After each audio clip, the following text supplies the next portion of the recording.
Shalom, my friends.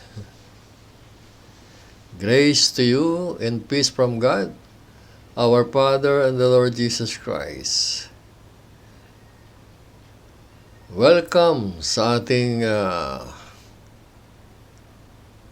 The Last Hour segment ng Is Not So Way Facebook page at YouTube channel na inyong napapanood sa Facebook Live mula tuwing Martes, alas 8 ng gabi. Medyo na-late tayo ngayon. Dito ay tinatalakay natin ang tungkol sa mga palatandaan, signs of the end times, last days, last hour. Kaya inaanyayahan ko kayo, samahan niyo ako sa ating pagtalakay ngayong gabi sa ating nakuhang mga balita. Sapagkat pagka tayo sa araw ng Martes, ang last hour, ito tungkol sa current events na nangyayari sa Middle East. Ang Israel ang center of prophecy. At yan din ang sentro ng mundo.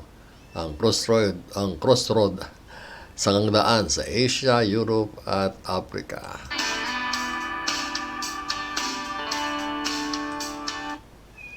At si Jesus Christ naman ang center of prophecy.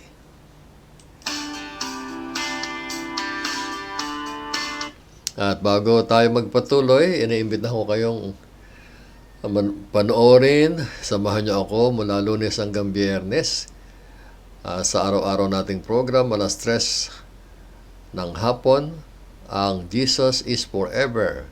Doon ay pinag-uusapan natin si Jesus Christ and everything about Him. Let's talk Christ every day. At kung araw ng Webes, tayo naman ay nasa study on prophetic book at tayo nasa study on the book of Revelation, chapter 12. Next starts sa Thursday. At kung araw ng Linggo, ang ating Bible Expository teaching sa Epistle to the Romans at tayo nasa chapter 8 pa rin ng Romans.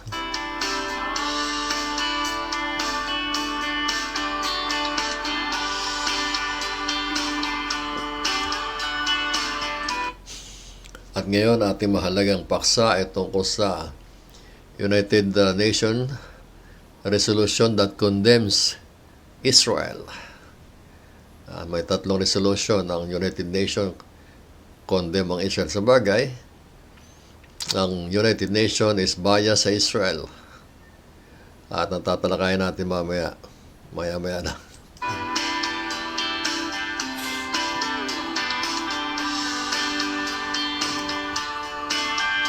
So itong topic natin na pagtatalakayin, United Nations condemns 3 is resolution. Condemns Israel in 3 resolutions. Una ay tinatanggalan nila ng erases the Jewish connection to the Temple Mount. Yan. Peaceful settlement na questionable sa Palestine, and then the Syrian Golan Heights, the Golan Heights. Okay. Let's pray. Panginoon Diyos Ama, ang Diyos ni Abraham, ni Isaac at ni Jacob at ng Israel. Jehovah Elohim, ang Creator of everything, our Creator God. Dumadalangin po kami sa iyo ng patnubay at kapuspusan ng Espiritu ngayon sa aming pagtalakay sa mga mahalagang kaganapan sa Israel na iyong piniling bayan. At dalangin namin mawalhati si Jesus Christ sa aming pag-aaral sapagkat ang kapurihan niya ay kawalhatian mo, Panginoon. At dalangin po namin ang pagtuturo at paggabay ng banal na Espiritu na sinugo mo upang sa aming bagay tagapagturo. At dalangin po namin na lahat na manunood ay mapagpala at maabot ng iyong mahalagang salita. Ito po ang dalangin sa pangalan ng Panginoon Jesus. Amen.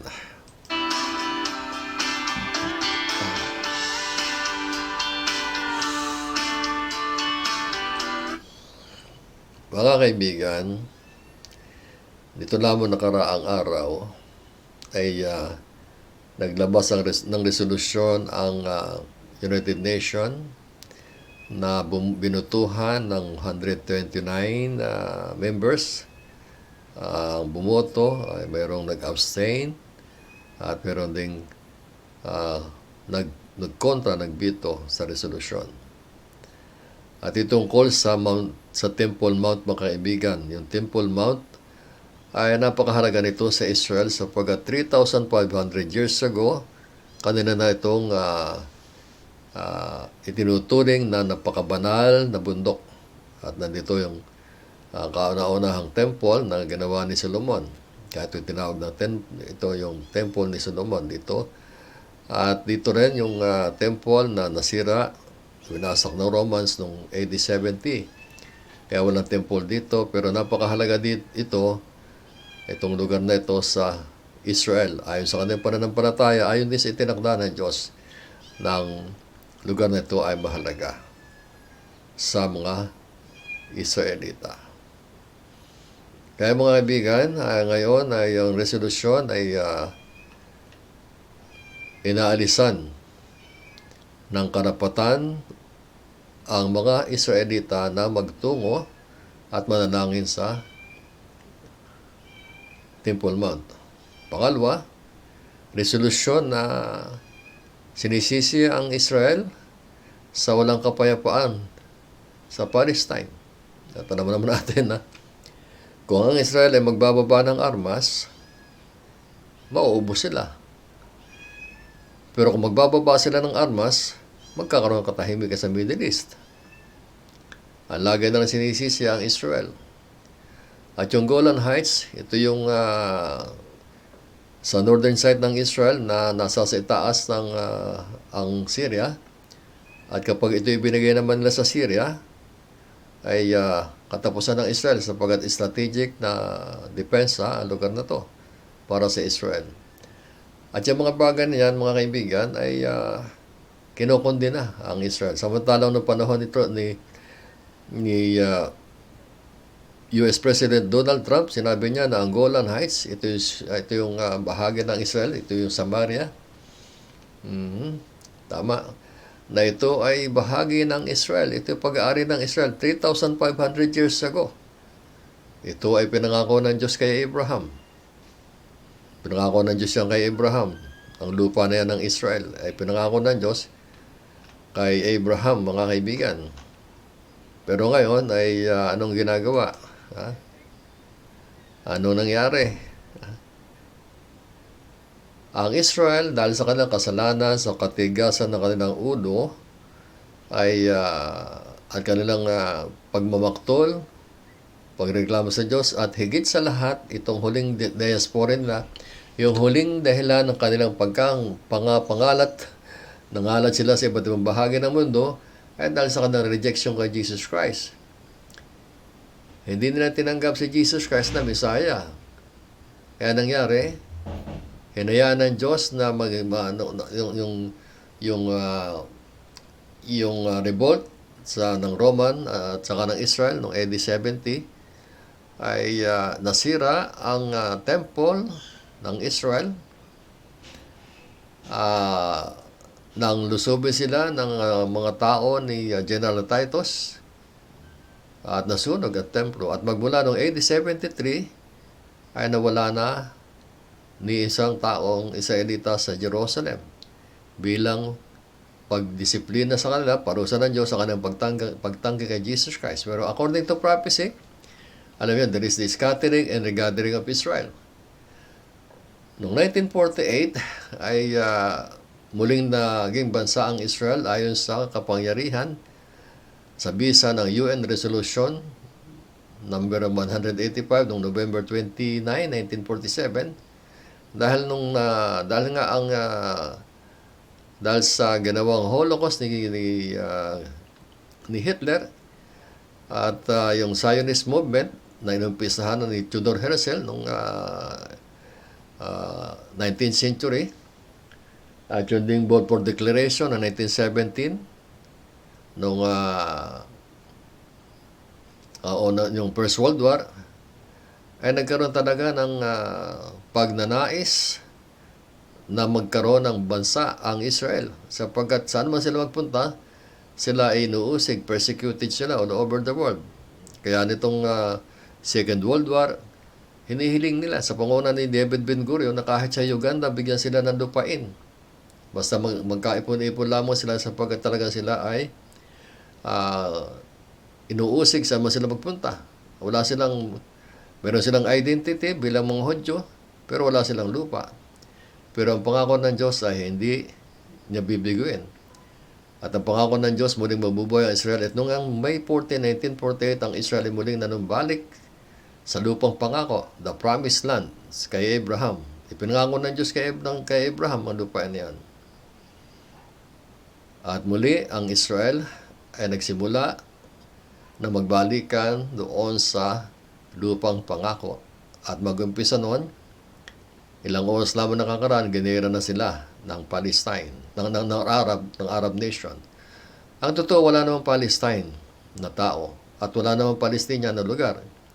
Dahil nga lang sa pangiinis ng Roman Empire, kasi ang kalaban ng Israel talaga dati, sa simula sa Old Testament ay ang Philistines. Kaya ginawa ng Roman Empire, Emperor Hadrian, na asarin ng Israel. Ginawang pinalit ang pangalan ng Israel, ginawang Palestine. Ito yung mga Palestinian ito yung mga Arab ito yung mga Arab immigrants dito sa Israel, sa Palestine na tinatawag. So 1948, nag-umpisang magbalikan ng Israel at kitang-kita naman kung paano naging maunlad ang Israel sapagkat nung bumalik sila doon, talagang tiwangwang ang Israel. At ngayon, ang Israel ay talagang napakaganda. At patuloy na yumayaman ang Israel sa kanilang discovery ng mga oil and natural gas at ang technology ng Israel, ang kanilang agrikultura ay talaga number 1 export sa iba't ibang panig ng mundo. Kaya kitang-kita, ang pangako ng Diyos sa Israel ay natutupad na sinasabi ng Diyos kay Abraham at kay Moses at sa Israel na dadalhin sila sa lupang pangako na flowing with milk and honey. Pero itong mga Arabs naman, ayaw nilang tanggapin ang Israel. At ang United Nations, mga kaibigan, ito talagang bias na bias sa Israel. Halos 90% of their resolution is against Israel. Pero tandaan natin, ang pangako ng Diyos kay Abraham, sa Genesis chapter 12, verse 3, yung pagkatawag kay Abraham, tingnan natin sa Genesis, sapagkat tinawag ng Diyos si Abraham mula sa Mesopotamia. Basahin natin sa verse 1 ng chapter 12. Now the Lord had said to Abram, get out of your country, from your own family, and from your father's house, to a land that I will show you. I will make you a great nation, I will bless you, and make your name great, and you shall be a blessing. And I will bless those who bless you, and I will curse him who curses you. And all the families of the earth shall be blessed through you. Yan ang pangako ng Diyos kay Abraham. Pagpapalain niya ang magpapala kay Abraham. Pag sinabi kay Abraham, ito ay ang Israel. At mga kaibigan, kitang-kita naman sa buong daigdig kung anong nangyayari sa mga sumusumpa sa Israel. Kitang-kita yan, mga kaibigan, ng mga bansa na umapi, ng gipit, nag-usig sa Israel ay hindi umuunlad na bansa. Pero mga bansa na tumangkilik, tumutulong sa Israel ay mapalad at umuunlad. Una na dyan ang Amerika. Sapagkat ang Amerika ang natitirang kaibigan ng Israel. Pero ngayong panahong ito ay hindi na rin. Sa panahong ito ay hindi na kaibigan ng Israel ang Amerika. At ginigipit na rin ng Amerika ang Israel. So ito, mga kaibigan, ang 129 nation ay pumabor sa resolusyon against Israel. Labing isa ang nag-abstain, na 11 ang kumontra, at 39 ang nagboto ng abstention. At ang malungkot dito, mga kaibigan, ang Pilipinas ay bumuto ng pabor na naman. Katulad nung nakaraan, ang Hamas ay lagi na nang nag-uumpisa ng kaguluhan sa West Bank. Tapos sinisisi ang Israel. Nung ito nakaraang ilang yung Hamas ay gantihan ng Israel dahil talagang pinuprovok ang Israel, ginantihan at halos mawasak sila. Yung kanilang mga tunnel na milyon-milyon dollar ang ginastos nila, matagal na namang alam ng Israel yon, binomba, nawasak, at ang Egypt tumawag ng ceasefire, at nung sa ceasefire, ang sinisisi naman ang Israel. At ang United Nations ay naglabas na naman ng resolution, kinukondena ang ginawa ng Israel, at dito ang Pilipinas ay pumabor na naman. At ngayon, ang Pilipinas ay pumabor na naman dito sa condemnation ng tatlong resolution laban sa Israel. Ano mangyayari sa Pilipinas, mga kaibigan? Naghihirap na nga tayo, lalo pa tayo may maghihirap. Alam niyo nung panahon ni Quezon, na Presidente Quezon, yung mga talagang kawawa nangyari sa Israel during that war. Maraming namatay sa pagtakas nila at walang tumanggap sa Israel. Pero tinanggap ni Quezon 1,300 na refugee. At magmula kay Quezon, pinagpala ang Israel. Pinagpala ang Pilipinas. Pinagpala ang Pilipinas. Siguro alam nyo naman yan, na bago dumating si Marcos bilang presidente, ang Pilipinas ay number 2 sa Asia, second to Japan, mga kaibigan. At nung umpisang, siyempre, noong panahon pa, ang Pilipinas naman kasi ay hindi rin kumikilala sa Diyos. Isa doon, ang dahilan kung bakit ang Pilipinas ay third world ay ang ating idolatry. Ang Pilipinas ay puro pamahin, naniniwala sa swerte, malas sa swerte. Minana sa mga Kastila na sumakop sa atin ng 400 years. Alam niyo naman, ang relihiyong Katoliko sa buong mundo ay hindi mayaman.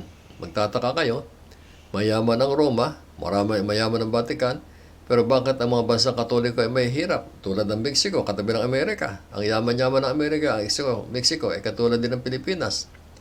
Na peso rin ang pera. Hirap din, mga kaibigan. Naghihirap. Ang mga bansang Katoliko, karamihan ay may hirap. Mahilig sa panghihingi. Mahilig sa swerte. Yan ang isang dahilan kung bakit ang Pilipinas ay naghihirap because of idolatry. At sinabi naman niya sa Ten Commandments ni Moses ng Diyos na sumasamba sa Diyos-Diyusan at siyempre hindi mo naaminin na sumasamba sa Diyos-Diyusan. Yun, nagpaswerte lamang talaga. Totoo naman, paswerte yung mga rebo-rebulto na yan. At ako dating Katoliko. Ngayon ako ay born again, wala na akong reliyon. Meron akong relasyon kay Jesus Christ, personal. Kaya ako nagbabahagi sa inyo ang natutunan sa Biblia, lalo sa prophecy. So in these last days, magkakaroon talaga ng kahirapan. Yung mga nagsasabing yayaman ng bansa, walang yumayaman ng bansa ngayon, maliban sa Israel. Isipin nyo, ang Lebanon ay katabing-katabi ng Israel, brownout. Naghihirap ang Lebanon ngayon. Madalas brownout sila. Madami sa Lebanon ngayon na hindi makabili na ng gasolina. Ang Turkey naghihirap ngayon. Ang Iran naghihirap. Kaya galit na galit sila sa Israel sapagkat inggit na inggit sila dahil payaman ng Israel. At yung matatalakay ko rin mga minsan, pag napapunta doon ating current events, na may mga bansa na gustong mandambong sa Israel. Yan ang gagin magag sa pamumuno ng GAG, which is Russia or Turkey. Alin doon sa dalawa, panguna, ba't malamang Russia? Upang samsamin ang kayamanan ng Israel. Tingnan nyo ang kayamanan ng Israel ngayon, mga kaibigan. Tingnan nyo sa YouTube. Ang mga prutas, ang mga pagkain, ang mga technology, nasa Israel ang lahat na magaganda. Bakit? Ayon sa pangako ng Diyos. At dahil din sa pangako ng Diyos, yung lahat na magsusumpa sa Israel, ay kanyang susumpain. Susumpain din niya mga tao susumpa sa Israel. Kaya mga kaibigan, ang Israel ay mayaman, samantalang ang kanyang karating ng mga bansa ay naghihirap. Bakit? Dahil yan ang pangako ng Diyos, mga kaibigan. Israel is a chosen nation of God. Ang Pilipinas, mga kaibigan, naghihirap na kumampi pa. Samantalang sa United Nations nung pinag-uusapan yung United Nations Resolution number 181 noong November 29, 1947, ang Pilipinas si pumirma, pumabor. Si Carlos Pero Mulong, ating sekretary noon, ng foreign foreign affairs noon, ng ating kinatawan sa United Nations, bumoto. At mag-umpisa nga kay Quezon, kahit na ay ang buhay natin bilang isang bansa noon, ay hindi mahirap ang Pilipinas hanggang 1957. Sa aking tanda, I was born 1949. Sa panahon ni Magsaysay, nag-crash ang eroplano. At nung maging presidente, yung kanyang vice president na si Carlos P. Garcia, unti-unti naghirap. Hindi natin alam. Pero buo ngayon ang idolatry. Because idolatry leads to poverty and immorality. Yan ang sumpa. At pag-asaran nyo, ang Ten Commandments. Nung panahon ni Marcos, yan, number 2 tayo sa Japan, second to Asia ngayon. Anong pwesto natin? We are second to Bangladesh. Naghihirap. Lalo na ngayon, mga kaibigan. Sumali-sali pa itong ating konsul na pumabor sa resolusyon ng United Nations. Ay susumpain talagang Pilipinas. Naghihirap na tayo. Susumpain pa tayo. Yan ang susulat mo, kaibigan. Pagpalaan mo Israel, pagpapalain ka ng Diyos. Sumpain mo Israel at susumpain niya ay yung lugar. Mga bansa. Sa buong daigdig mga kaibigan, anong mga bansa ang mayaman? Wala. Lahat yan ay sa ngayon, lahat ay marami bansa naghihirap. Ang Amerika naghihirap na rin ngayon. Pero hindi pa. Hindi pa katulad ng ibang bansa. Superpower pa ng Amerika. Kasi yung pagtangkilik ng ng mamamayang Amerika, ng mga Amerikano sa Israel, ay nandyan sa Amerika ang mga simula na kung ano ng mga kasalanan. Mayroon dyan mga yung lawlessness, nandyan yung abortion, legal, bawal ang Bible, but God keep His promise. Pero darating, mawawala ang Amerika kasi ang Amerika hindi kasali sa Bible prophecy in the last days. So mga kaibigan, nangyari. Ganon din na ng United Nations ng Israel. Lagi namang ganon Lagi na lang Israel ang kasalanan ng iba, Israel sinisisi. Kasi nga, sa ginawa ng Israel, pagrereklamo sa Diyos. Pagtanggi kay Jesus Christ. Pero, ang Israel ay liligtas ng Diyos sa last days, sa tribulation period, when Jesus comes again, the remnant of Israel will be saved. Yan, ito naman ang reklamo ng Israel. Israel protests as United Nations partition plan with Palestine. So yung ang problema sa Israel ay sa Palestine, ayaw nilang tanggapin ang Israel na isang bansa. Ang gusto nila paalisin ng Israel.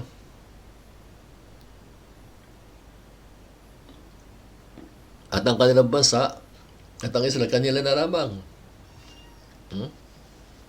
Sila na lamang ang Israel palayasin.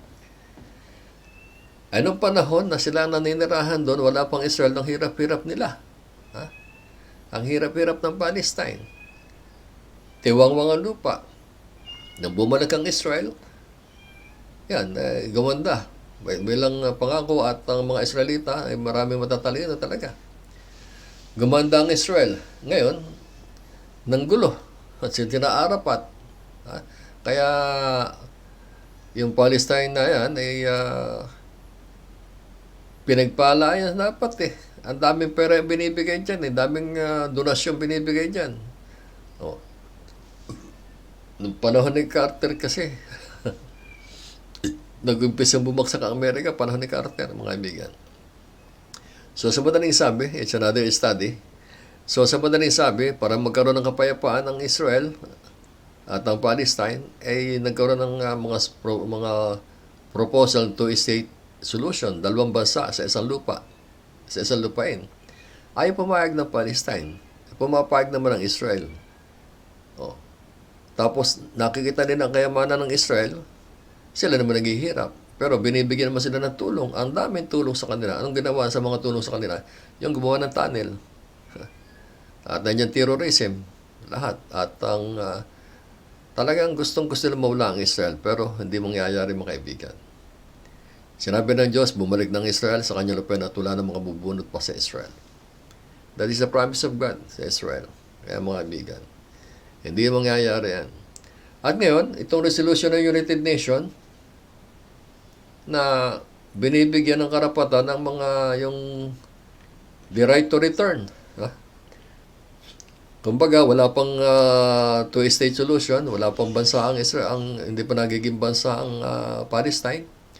At ang Israel hindi pa rin, bagamat isang kinikilalang bansa ang Israel, kaya lang hindi ang buong, ang Palestine hindi pa.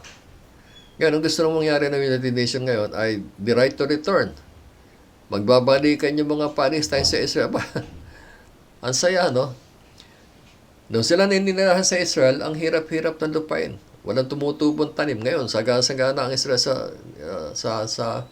sa agriculture, sa technology, sa langis. Natural gas, nandiyan ang kayamanan. Ito ngayon, mga squatter sa Israel. Squatter sa Israel yung mga Palestine na yan. Mga Arab yan na nag-migrate lamang dyan. Apat hindi nga sila bumalik doon sa pinanggalingan nilang Arab countries kung saan sila galing. At ngayon, pinag-iinitan nila yung kayamanan ng Israel. Gusto nilang bumalik. The right to return to Israel. Sarap nga naman. Babalik sila doon sa Israel na pagkayaman-yaman na. Okay. So, yan mga kaibigan, ang sitwasyon sa Israel. Kaya itong mangyayari ito, these are the greatest sign in the last days. Ito ang pinaka-tampok na palatandaan sa muling pagbabalik ni Jesus Christ sa Israel.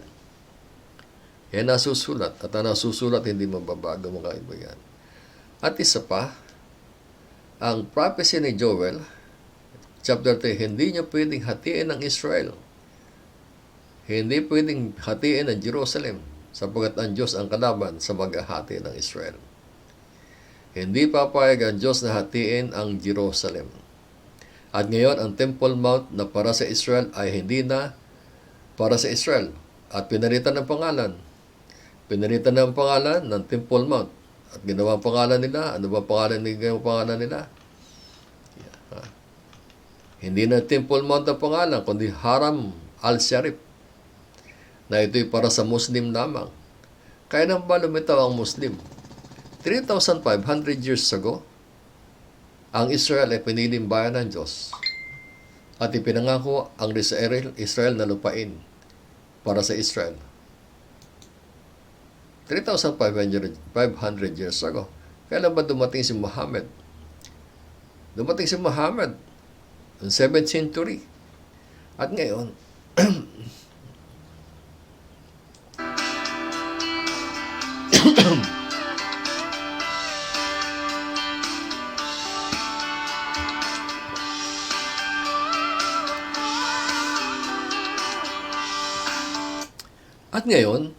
inaalisan nila ng karapatan ng Israel sa Temple Mount. At isa pa, ang gusto ng United Nations, bigyan ng karapatan magbalikan ang mga Palestine sa Israel. Kasarap ng buhay nila. Nung silang nakatira doon, ang hirap-hirap nila. Ngayon, ang yaman ng lugar, ga-enjoy naman sila. Pero hindi mangyayari mga kaibigan. Because prophecy is prophecy, and prophecy was written to be fulfilled. At ito nga mga kaibigan, we are in the last hour. We are in the last days.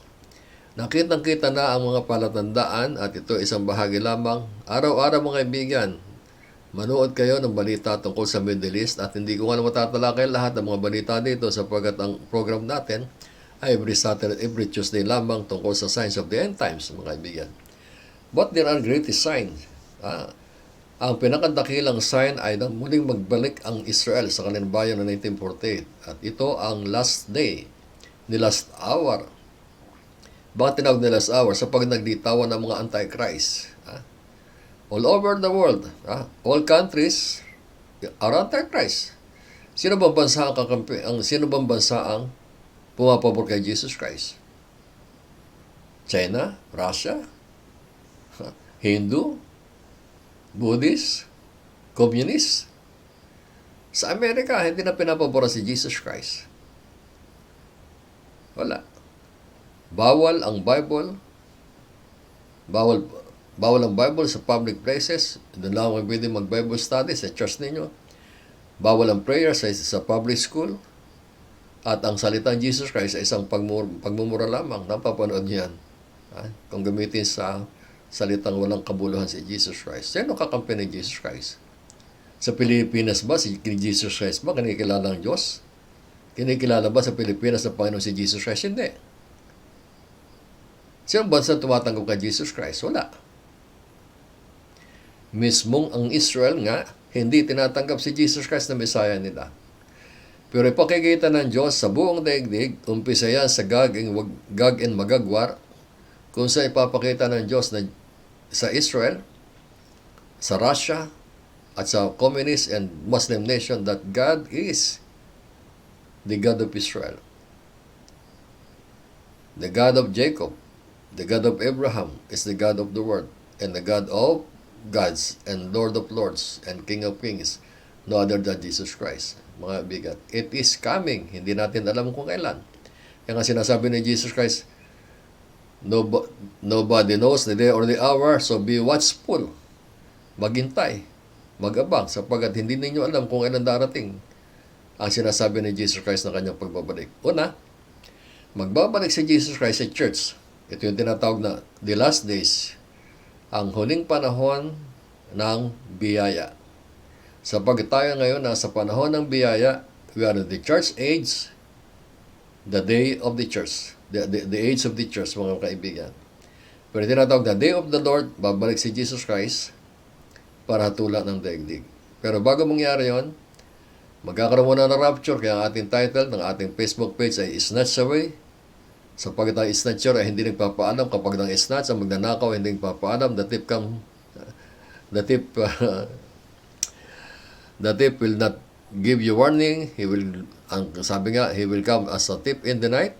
Ang magnanakaw ay hindi nagpapaalam sa pagnanakaw, kaya hindi magpapaalam si Jesus Christ sa rapture of the church. Bigla na lang darating ang tunog ng trumpeta at tapos, anong mangyayari?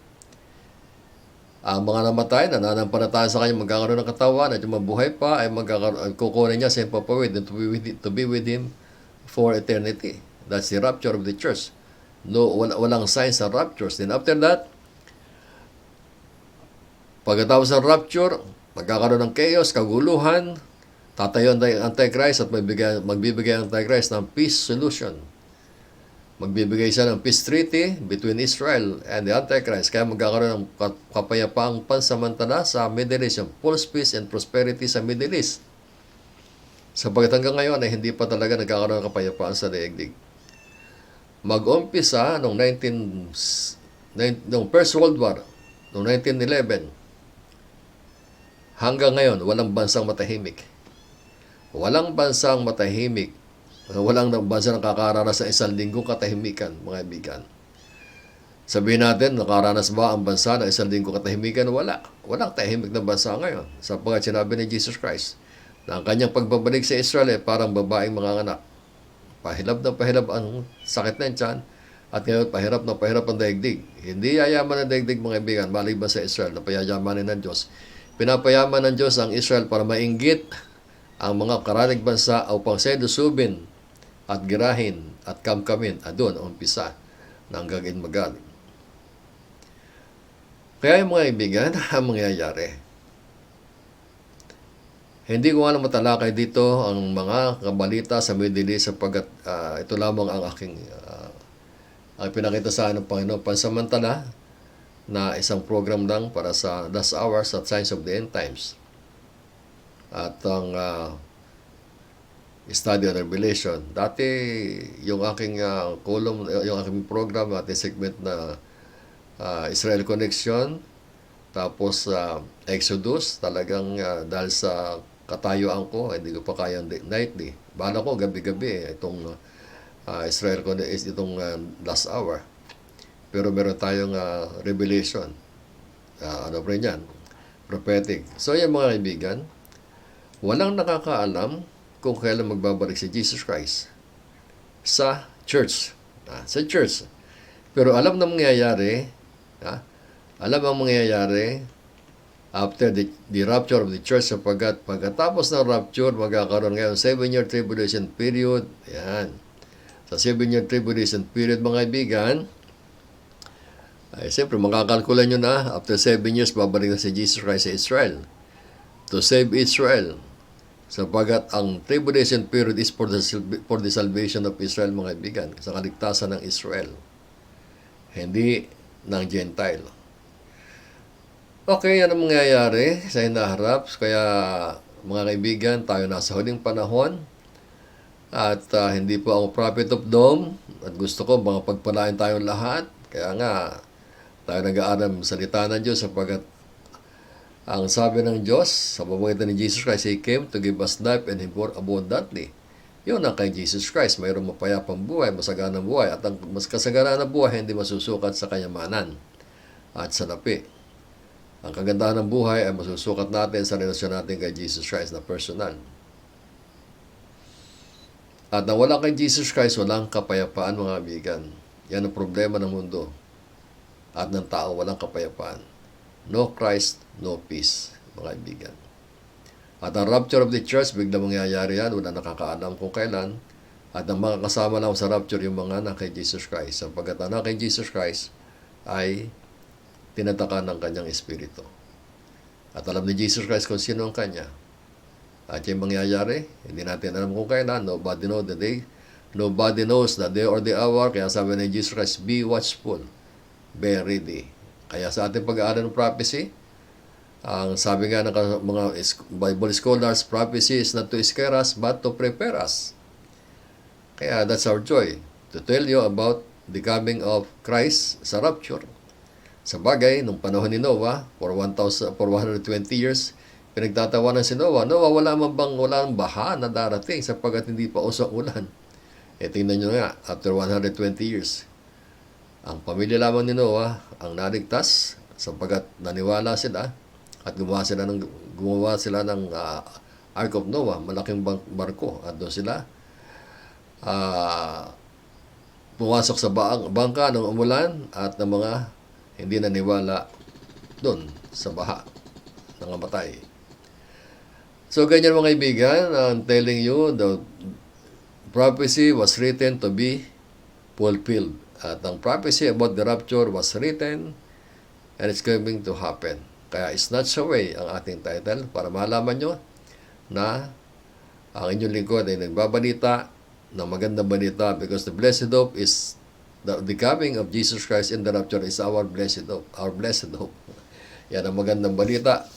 Kukunin ni Jesus Christ ang lahat na sumumpalataya sa Kanya at babalikan niyang Israel upang iligtas ang matitirang buhay sa Israel sa Battle of Armageddon.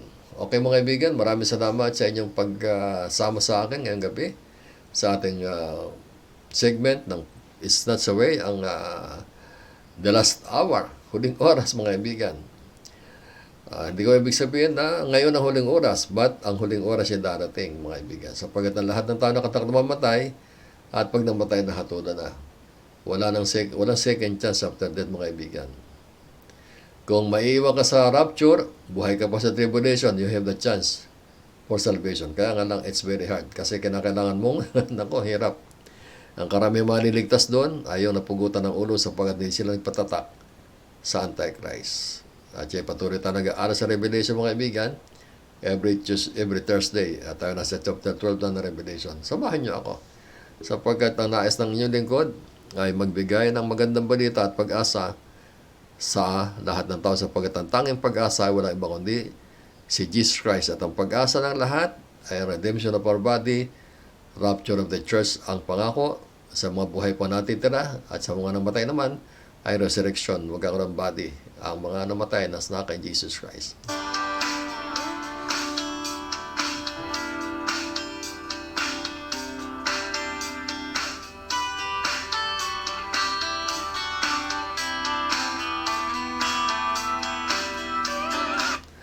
Okay, at bukas samahan niyo ako sa ating Jesus is Forever, sapagkat ang topic bukas na aking i-discuss ay tungkol sa Seed of Abraham. The Seed of Abraham. At ang Seed of Abraham is the channel of blessing, no other than Jesus Christ. All blessings flow from Jesus Christ. Okay, mga kaibigan, maraming salamat. At inimbitahan ko kayo sa susunod na Martes ay magkita-kita ulit tayo sa ating The Last Hour at tatalakay tayo ng kung ano mong balita ng current events. Ito dinidiscuss ko mga kaibigan sa Last Hour. Ito yung current events. Ito yung nangyari lamang, resolution ito this week. Noong December 2. Okay, maraming salamat. Ako ang inyong lingkod at kaibigan, Elec Ebreo, na nagsasabing, Maranatha, come Jesus come, come, Jesus come. Amen.